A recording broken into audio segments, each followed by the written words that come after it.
Comme promis la dernière fois, je suis là pour le petit direct.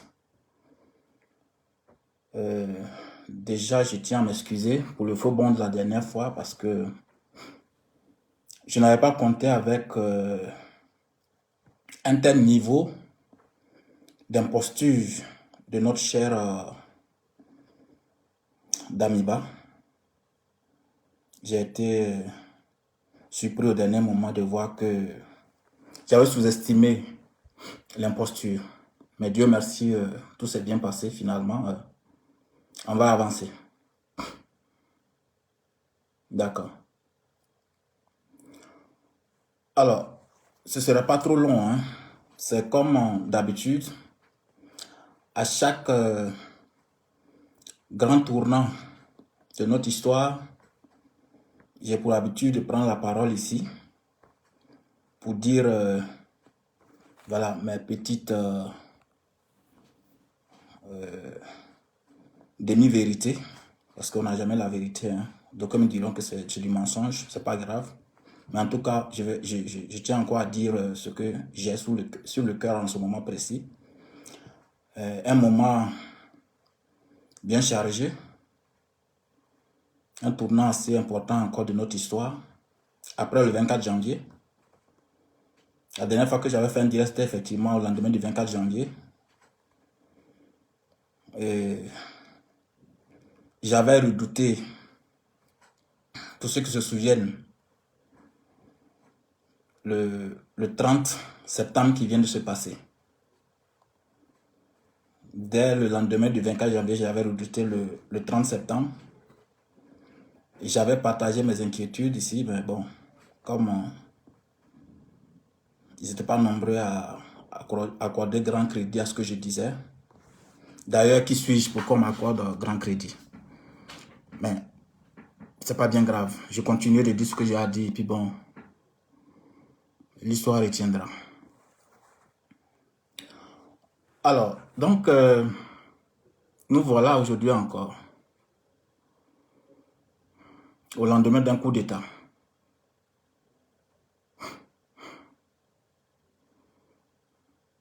Nous sommes exactement là où on était la dernière fois quand je prenais la parole ici. Exactement, on est encore dans les mêmes circonstances. Et en ce moment, je disais que on avait été, j'avais en tout cas employé cette métaphore de l'aveugle, des testicules de l'aveugle, sur lesquels on ne devait pas marcher 2 fois. Nous, on avait déjà marché, au 24 janvier, on avait déjà marché sur nos testicules 2 fois. Je disais qu'il fallait qu'on fasse tout pour que ce soit la 3e fois ne se répète pas. Malheureusement, on y est. Fort malheureusement. On recommence encore. On recommence là où on était au lendemain du 24 janvier. Si même on n'a pas reculé, c'est selon. Mais en tout cas, toujours est-il qu'on est encore en recommencement. Alors, que dire en ce moment précis? En tout cas, il y a certainement beaucoup de choses à dire. Beaucoup à dire. Mais on ne pourra pas tout dire ici. Moi, j'ai juste quelques idées fortes que je vais encore partager ici. Il s'agit de quoi exactement? Rien de nouveau. D'ailleurs, qu'est-ce qui est nouveau dans notre pays aujourd'hui? Rien de nouveau. Donc, je n'ai rien de nouveau à dire, sauf à rappeler, encore, en tout cas, à répéter ce que j'ai déjà dit. Je vois beaucoup déjà au soir, ou du moins même déjà dans l'après-midi du 30 septembre, quand j'avais dit ici que la France impérialiste et ses valets devaient en tout cas commencer à s'inquiéter. J'avais vu beaucoup qui s'étaient empressés de dire oui, le compte était bon, on pouvait rentrer dormir et puis bon, voilà, il n'y avait rien à faire, tout était gagné. Effectivement, je m'apprêtais à leur dire non, ils font face aux routes. Et rien n'est encore gagné. absolument rien n'est encore gagné, là où nous en sommes aujourd'hui. Bien au contraire, sans sous-estimer ce que les jeunes gens ont fait durant ces quelques jours là, autour du 30 septembre, sans sous-estimer ce qu'ils ont fait comme travail, j'ai dit que le plus gros reste encore à venir. Le plus gros de notre travail commence maintenant.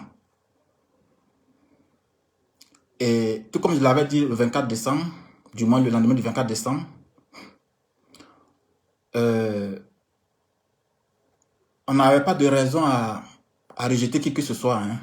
Le coup d'État, quand il avait eu lieu, on ne connaissait encore pas les gens qui s'étaient encore présentés devant nous pour prétendre nous guider, prendre en main notre destinée. Donc j'avais dit en son temps, on va les observer pour voir et on appréciera. Et le temps n'a pas, en tout cas, tardé à donner son verdict. Très vite, on était situés. Quand je vous ai parlé du fameux RSP en mouvement, je disais qu'au lieu de lire le sigle MPSA, il fallait lire RSPM, RSP en mouvement. Et je crois que le temps a donné son verdict. Aujourd'hui encore, on est encore en train de prendre date avec l'histoire. Je dis encore la même chose. Ces jeunes gens encore qui sont là, en tout cas, je leur tire le chapeau hein, pour avoir fait tout ce boulot, pour nous avoir délivré de l'imposture du sieur d'Amiba. Ils méritent d'être, en tout cas, salués à la juste valeur de leur acte. Mais en même temps, je lui dis encore que je n'ai pas encore toutes les clés de lecture pour apprécier où ils veulent nous amener. D'ailleurs, on n'en est même pas encore à une transition tout à fait bien mise en place. On est encore là à discuter, ou du moins à chercher quel genre de transition à mettre en place. J'entends certains dire qu'il faut tout faire pour éviter qu'un militaire ne rentre à Kosiam. J'en vois qui disent non, il faut un militaire. Bref, je l'ai déjà dit. Pour ma part, militaire ou pas militaire, qu'on soit habillé en façon d'Anfani ou en costume des négris, pour moi, là n'est pas le problème. Non. Le plus important, c'est l'homme qui est dans toutes ces tenues-là. Qu'il soit tenue treillis, tenue façon d'Anfani ou quoi que ce soit, c'est l'individu qui est dedans qui est le plus important. Alors, le jeune homme, en tout cas, qui en tout cas est à la tête de ces gens qui ont fait ce travail autour du 30 septembre, en tout cas, ses premières sorties, en tout cas, m'avaient permis de me dire, bon, enfin, on avait quelqu'un, en tout cas, qui n'avait rien à voir avec celui qui venait de partir. Rien qu'en écoutant ces toutes premières paroles, j'avais dit, voilà quelqu'un qui, en tout cas, donne des bons signaux dès le départ. Mais dès le lendemain, déjà, je m'étais retrouvé encore à me poser des questions, à me demander si je n'étais pas allé trop vite en besogne, compte tenu d'un certain nombre de revirements que les gens ont pu remarquer. Bref, ce qui est sûr, c'est ce que j'ai toujours dit. Il faut marquer tous ceux qui vont venir à notre tête, même s'ils sont élus démocratiquement, comme certains aiment la formule. J'en vois qui aiment beaucoup. Oui, il faut tout faire pour repartir à une vie constitutionnelle normale et tout ça. Quelle que soit la personne qui va venir, quelle que soit la manière par laquelle la personne viendra, le plus important, c'est de se dire que cette personne-là, laissée à elle seule, ne nous amènera nulle part. Elle ne nous apportera rien toute seule. Il faut que nous l'accompagnions. Je l'avais dit le 24, au lendemain du 24, j'avais dit que même si c'était moi-même que vous mettiez à votre tête à Kosiam, je vois beaucoup qui trouvent que bon, je suis digne de confiance, mais là n'est pas le problème. Je vous dis, quelle que soit la personne que vous allez mettre là, même moi, je vous le dis, si vous mettez là et puis vous rentrez dormir chez vous, je vais tout prendre pour aller construire à Zula. Je vous le répète. Je vais tout prendre pour aller construire chez moi à Zula. Hein. C'est comme ça, c'est dans la nature de l'homme. Donc, je ne sais rien encore de tous ces gens qui sont devant nous aujourd'hui. Je ne sais pas grand-chose. J'essaie de réunir quelques clés de lecture, mais jusque-là, bon, il n'y a pas encore grand-chose à dire. Mais ce que je sais, c'est que, une fois de plus, quel que soit celui qu'on va en finir par désigner, que ce soit le jeune homme là, qui est là, le nommé Traoré Ibrahim, ou quelqu'un d'autre, que ce soit un civil, il ne représentera que le tiers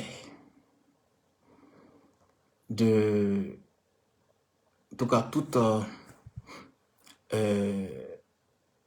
de tout le personnel qui va gouverner ce pays. Peut-être moins. Le plus gros, c'est nous tous, Burkinabés. Je vois certains, chaque fois, quand quelqu'un vient, on dit non. Par exemple, au niveau du MPP, on a dit oui. Ils ont été élus. On n'a qu'à les laisser. C'est leur temps. Ils ont été élus. On les laisse gouverner. J'ai toujours dit non.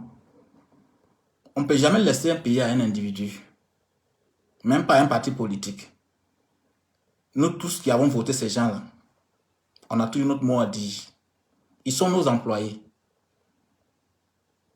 Et un employé, quand tu l'engages sur ton chantier, si tu le mets là et puis tu rentres chez toi, le laisser là-bas, tu vas venir pleurer le lendemain parce qu'il aura fait à sa tête. Pourtant, c'est toi qui le payes. C'est la même chose ici. Nos employés, là, on doit les marquer toujours à la culotte. Donc, ce qu'on va encore retrouver devant nous dans les jours à venir, je vois que le Ramadan a commencé, on est en train de courir dans tous les sens. Il faut trouver voilà, une charte de transition, il faut convoquer les forces vives et ainsi de suite. Tout ça, ce n'est pas le plus important. Moi, j'allais me dire que est-ce qu'on a encore besoin de considérer les forces vives aujourd'hui? Il n'y a que 8 mois. Les mêmes forces vives. Là. Le pays n'a pas changé, hein, c'est les mêmes forces vives qu'on a écouté autour du 24 janvier. Ils ont, en tout cas, donné leur lecture de la situation. Ils ont désigné les gens qu'il fallait. Pourquoi déjà 8 mois après, il faut encore rabattre ces cartes-là et puis reprendre? C'est du n'importe quoi, c'est pas le plus important. Pour moi, on peut même se passer de ces histoires de consultation de forces vives là. Les conclusions des dernières consultations sont là, on peut s'en inspirer.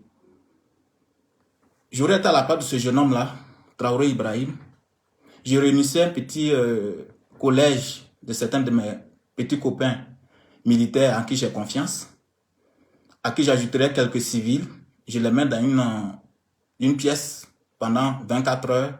Ils me sortent rapidement un collège de gens qui vont diriger ce pays-là pendant les 2, 3 ou même 4, 5 ans à venir, selon ce qu'on aura décidé de la durée de cette transition. Encore une fois de plus, même que je dis que si on a la bonne personne, ou du moins les bonnes personnes, on peut même pas avoir de limite à cette transition-là.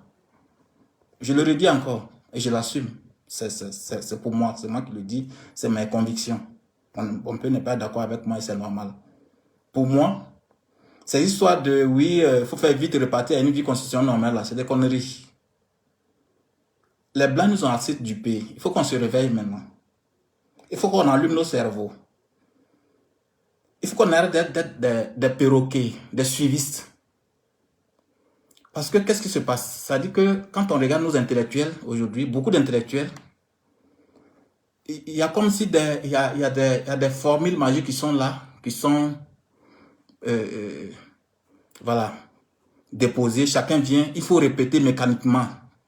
Voilà, allant à une vie constitutionnelle normale. Quand on va là-bas, là, qu'est-ce que ça donne? On a fait des vies constitutionnelles normales. Qu'est-ce que ça nous a donné? Absolument rien. Donc, moi, je dis, il y a des hommes de qualité dans ce pays. Qu'ils soient militaires ou civils, il y en a beaucoup. Il suffit d'être sérieux, il suffit d'être rigoureux avec nous-mêmes. On n'a pas besoin d'aller à des élections. Hein. J'en vois qui vont dire non, c'est pas démocratique. C'est du n'importe quoi. Les élections nous ont montré leurs limites. On n'a pas besoin d'aller des milliards qu'on va gâter pour les élections. On n'a pas besoin d'aller là-bas. On peut trouver de très bonnes personnes. Et il y en a. Dieu sait combien il y en a dans ce pays. Des gens de bonne probité. Des gens de bonne morale. Qui peuvent prendre ce pays-là en main. Et ne même pas organiser des élections pendant 10 ans, 15 ans, 20 ans, 30 ans. Et ils vont nous mener à bon port. Parce qu'ils sont bons. Et quand je dis ça, Moi, je rêve de voir dans les jours à venir qu'on puisse trouver des dirigeants, un petit collège de dirigeants, pas trop large, qui vont venir et qui vont nous afficher comme premières intentions qu'ils décident, parce qu'ils sont venus pour servir le pays, parce que par le passé, on voit beaucoup qui viennent dire qu'ils viennent pour servir le pays, mais en réalité, ils viennent pour se servir. Il faut qu'on ait des gens qui disent qu'ils viennent servir le pays, qui viennent pour servir le pays vraiment. Et en faisant quoi? En déclarant dès le départ, pour commencer, que ils renoncent à leur salaire. C'est possible. Ça dit que le salaire des ministres, je vois 2 millions et quelques là. On peut avoir des gens qui peuvent venir, qui disent, ils n'auront besoin que du juste minimum pour pouvoir survivre. On a des humains, ils ont besoin de survivre. 500 000 suffit largement. 500 000. Ça suffit largement pour chaque... le président lui-même et son premier ministre, ses membres du gouvernement, ils viennent et nous disent non. Vu la situation du pays, vu là où nous en sommes aujourd'hui, vu ce que nos compatriotes vivent dans la campagne de ce pays-là aujourd'hui, on ne veut pas de salaire en termes de millions. On veut juste 500 000 chacun de nous. Juste pour pouvoir manger à notre faim. Et on va mener le combat. Moi, j'irais de voir ce groupe de gens qui vont venir devant nous. Et c'est bien possible. Donc, je dis, bon vent à ces contestations qui ont commencé, ou bien qui vont commencer. Bon vent. Ce que ça a déjà commencé dans les coulisses. Hein. Tout est en train de se jouer aujourd'hui. Ce qui va se passer après dans les grandes salles, tout ça, c'est la mise en scène. Actuellement, tout est en train de se jouer déjà. J'ai dit que ceux qui vont venir là, s'ils viennent, ils peuvent encore se leurrer, croire qu'ils peuvent duper des gens encore dans ce pays. Ils sont libres de le faire. Mais j'ai dit, s'ils le font, ce qui vient d'arriver à Damiba, là, va leur arriver aussi. C'est clair. Tout le monde, en tout cas, ceux qui sont lucides, qui regardent l'évolution de ce pays avec lucidité, savent que c'est imparable. On ne peut plus tricher à ce peuple. Venir mettre en place un semblant de, voilà, de démocratie, oui, dire oui, on va s'engager résolument contre le terrorisme, on va tout faire pour restaurer l'intégrité du territoire, mais au fond, on ne fait que se remplir les poches, on ne fait que se mettre bien comme on dit, et en réalité, sur le terrain, rien ne se fait. Ça les rattrape dans les mois qui vont suivre. C'est ce qui est arrivé à Damiba. Donc, c'est pas la peine de recommencer encore. Non seulement ça va les mettre eux-mêmes en retard, ça mettra le pays aussi en retard. Ça ne servira pas. Il faut arrêter tout ça. Arrêtons de penser qu'on peut toujours tricher avec les autres. C'est pas possible.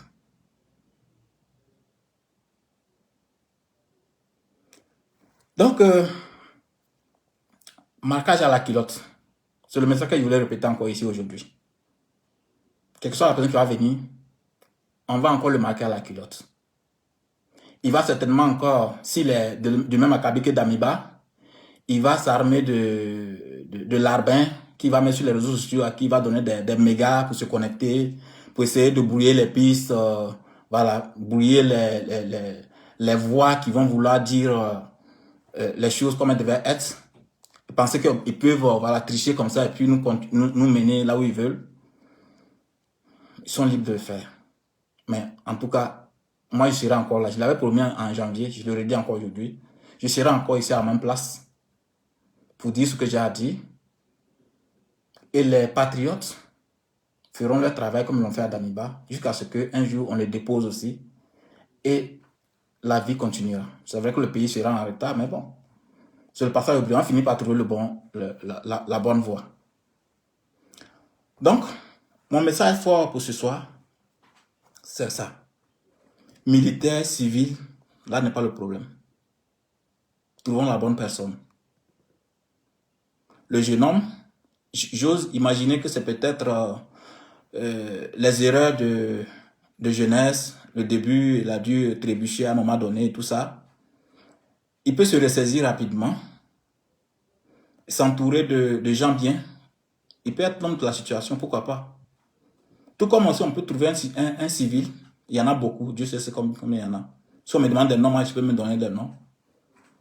un monsieur comme Maître Farama, pourquoi pas? Il y en a plein. Au sein des militaires, si on me demande des noms, en plus du jeune homme, le nommé Barry, Auguste Denise, voilà autant de gens qui ont fait des preuves ici dans ce pays. C'est vrai qu'ils n'ont pas eu grand temps pour s'exprimer, mais ils ont montré des indices qui montraient qu'ils avaient, en tout cas, quelque chose à proposer à ce pays. Il suffit de trouver des gens comme ces gens-là et les entourer d'autres gens aussi bien que eux. Et on peut même se passer d'élections pendant 20 ans. Et ce pays va avancer plus que ces conneries d'élections qu'on organise tous les 5 ans et pour mettre des gens qui vont venir piller et puis repartir encore 5 ans après, se faire réélire et puis on sera là à faire du surplace. Moi, je ne suis pas pour ça, ce gaspillage d'argent-là. On n'est pas obligé de suivre les conneries des Français. C'est fausse vérité qu'on nous a toujours fait ingurgiter depuis tout ce temps qu'on est là, depuis 60 ans qu'on est indépendant. On nous fait croire qu'il faut faire des élections tous les 5 ans. C'est du n'importe quoi. On peut se parler des élections. Excusez-moi, je transpire un peu parce que j'ai dû arrêter tout ce qui est climatisant dans ça pour pouvoir éviter le bruit. Du coup, je suis obligé de transpirer un peu, mais ce n'est pas bien grave. Donc, on se passe de ces conneries-là. On trouve des gens bien. Même sans élection, on peut faire un consensus. Même sans élection, il y a des gens bien qui font consensus. Il suffit de les mettre là, avec d'autres gens aussi déterminés, qui viendront, dans un premier temps, vu la situation du pays, nous dire qu'ils ont besoin peut-être chacun de 500 000 par exemple. Ou bien même 300 000, pourquoi pas. Juste pour manger et se battre pour ce pays, c'est possible. Je l'avais dit au début de cette transition qui vient de mourir. Quand ils m'ont demandé de venir donner mon avis dans leur fameuse commission de réflexion sur leur charte, ils m'ont reçu, j'ai dit ça. J'ai dit la première des choses à faire, c'est d'abroger ce décret qui dit que un ministre peut avoir plus d'1 million et à la fin, quand il sort du gouvernement, il doit avoir encore 6 mois où il est couché chez lui et puis on continue de lui verser tout ce qu'il a comme avantage d'un pays aussi pauvre pendant que ses parents sont au village en train de mourir de faim. Et dit que non, ça c'est digne d'un Burkinabé qui porte des grosses vestes dans les grosses voitures en train de flâner à Ouagadougou. On dit non, on est des dirigeants. On est fiers d'être dirigeants d'un pays comme ça, où on se donne tous les avantages, tous les privilèges, et les parents sont au village en train de crever de faim. Et on est là, on flâne à Ouaga, on est content, les grosses vestes. On est fiers. C'est du n'importe quoi. Des gens peuvent venir, chacun se donner juste le minimum dont il a besoin pour manger avec sa famille et travailler sur ce pays. Quand ce pays va retrouver les bons rails, on peut se donner tous les privilèges qu'on veut. Mais en ce moment-là, un gouvernement qui va venir aujourd'hui à de ce pays, et puis ils vont prendre plus de 500 000 comme salaire. Bon, peut-être peut-être que c'est moi qui suis le problème, mais je vais bien voir et puis ça va marcher. Parce que quand on va au-delà de ça déjà, on n'est pas venu pour servir le pays, on est venu pour se servir. Voilà. Donc, c'est ça. Trouvons les bonnes personnes, on peut le faire.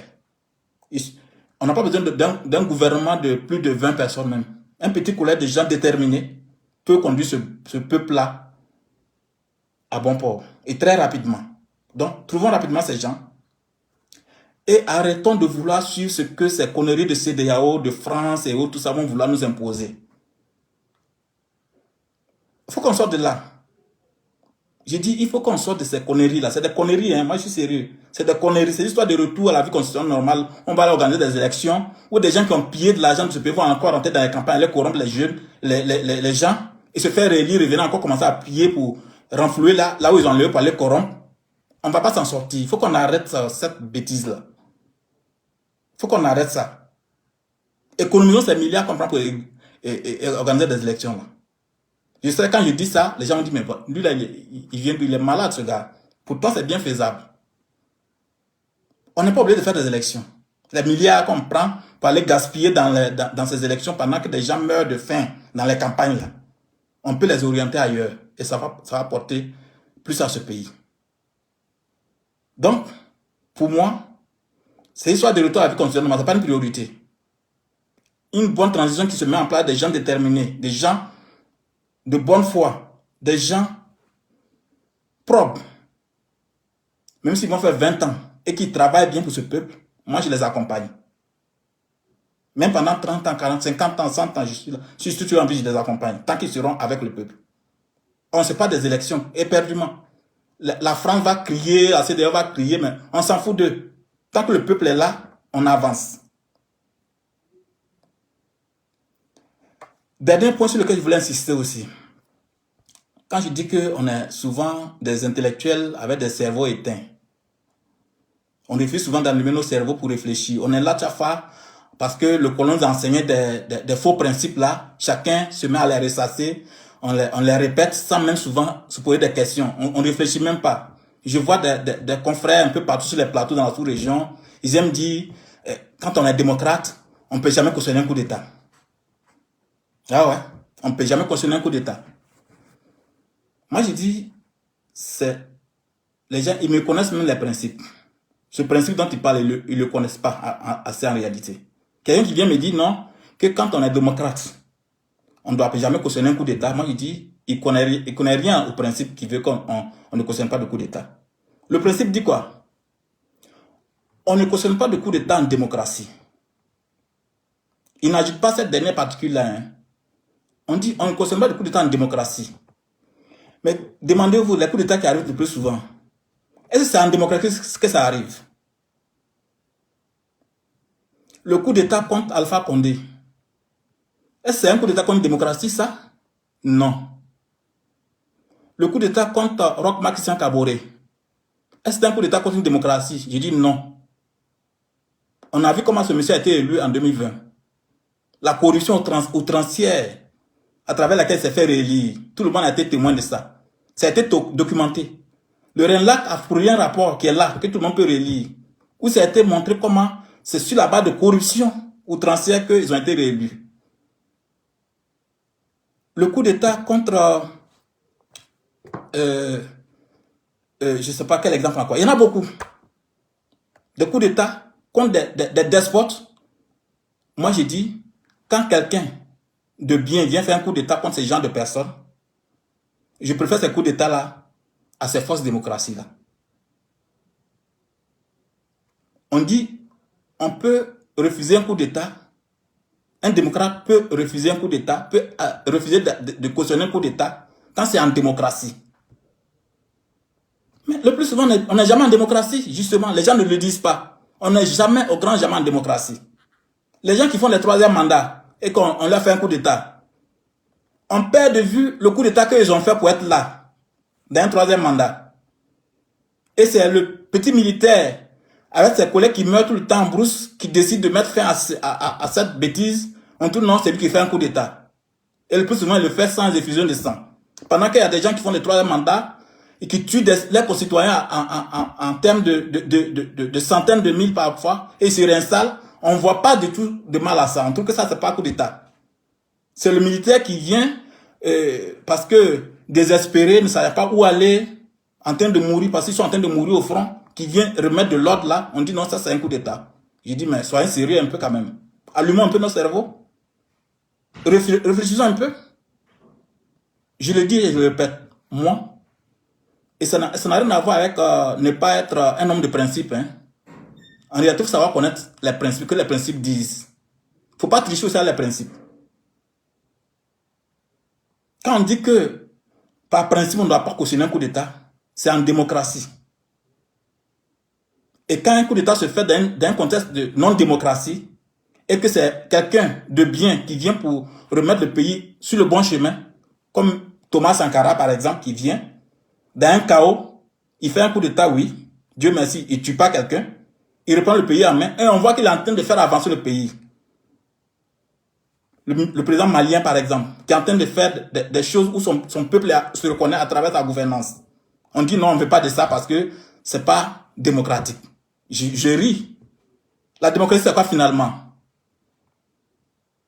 Tout ce grand monde qui est derrière ce monsieur en train de l'ovationner tous les jours, qui se retrouve dans ce qu'il fait, ce n'est pas démocratique? C'est un individu qui va venir corrompre des gens. pour prendre le pouvoir d'un semblant de démocratie? C'est ça la démocratie? Je dis non. Soyons plus sérieux que ça. Les principes, c'est pas ça.